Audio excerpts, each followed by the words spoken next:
लगातार ये पदयात्रा चल रही है, सुबह से लेकर शाम हो चुकी है। हम आपको बार बार दिखा रहे हैं महाराज जी के पैरों में सूजन है, छाले हैं, वजन कम हो चुका है 7 किलो, लेकिन फिर भी रुकने वाले नहीं है। क्या लग रहा है, निरंतर यात्रा चलती रहेगी? बिल्कुल चलती रहेगी। और ये कष्ट तो बहुत छोटे मोटे कष्ट हैं। इस देश का कष्ट सबसे बड़ा है, कुरीतियों का, ऊंच नीच का, छुआछूत का, भेदभाव का। हमारा उद्देश्य इस देश के सबसे बड़े जख्म को मिटाने का है। तो अपने जख्म तो हमें अभी दिख नहीं रहे। महाराज जी, आपको क्या लगता है इस देश का सबसे बड़ा जख्म क्या है? और बार बार बांग्लादेश का जिक्र हो रहा है, जहाँ पर जो हिंदुओं के धर्म रक्षा के उनको गिरफ्तार करके जेल में डाला जा रहा है। वहाँ पर कट्टर विचारधारा वाले लोग हैं, इसलिए वो ऐसा कर रहे हैं। और वो कट्टर हिंदुओं के विरोधी, सनातन के विरोधी। वो उन्होंने कहा कि 90% हम हैं, तो सेकुलरिज्म का शब्द हटना चाहिए, इस्लामिक राष्ट्र घोषित होना चाहिए। यह बात अगर हम भारत में कह रहे हैं तो लोगों को दंगाई बातें लग रही, लोगों को हंसी लग रही है। यही हम हिंदुओं को समझाना चाहते हैं कि वो 90% आए और उन्होंने हिंदुओं की खटिया खड़ी बिस्तर गोल कर दिया। भारत में भी अगर बढ़ेंगे तो हिंदुओं की खटिया खड़ी बिस्तर गोल हो जाएगा। इसलिए एक ही उपाय है, अभी जाग जाओ, यात्रा में सम्मिलित हो, जन जागृति चलाओ, जगह जगह क्षेत्र क्षेत्र में। एक बागेश्वर बाबा से देश नहीं बचेगा, अब सबको बागेश्वर बाबा बनना पड़ेगा। आपने कहा कि इस देश का एक ही हल है और वो है बजरंग दल।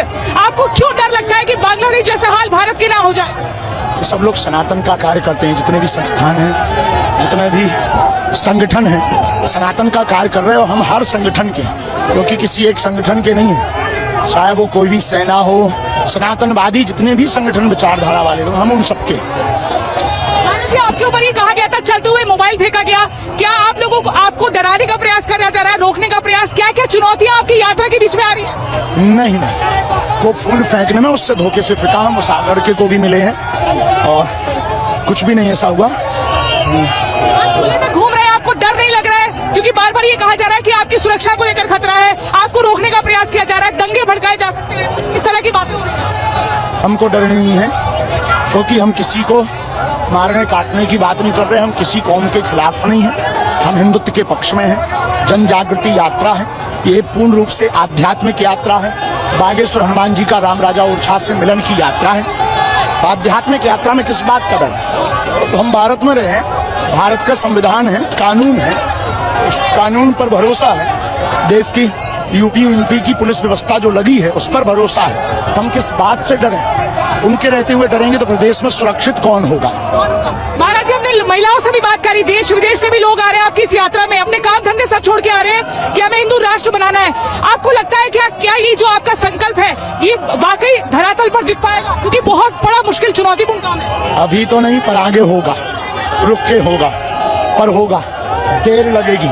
हिंदू बहुत देरी से जगते हैं, ये देरी से जगेंगे, लेकिन जगेंगे और हिंदू जागेगा, हिंदू राष्ट्र। बांग्लादेश में 77 इस्कॉन टेम्पल है, बांग्लादेश में सबको तोड़ा जा रहा है, डराया जा रहा है। चिन्मय प्रभु को गिरफ्तार कर लिया है, क्या ये संकेत मिल रहा है भारत के लिए? खतरा है।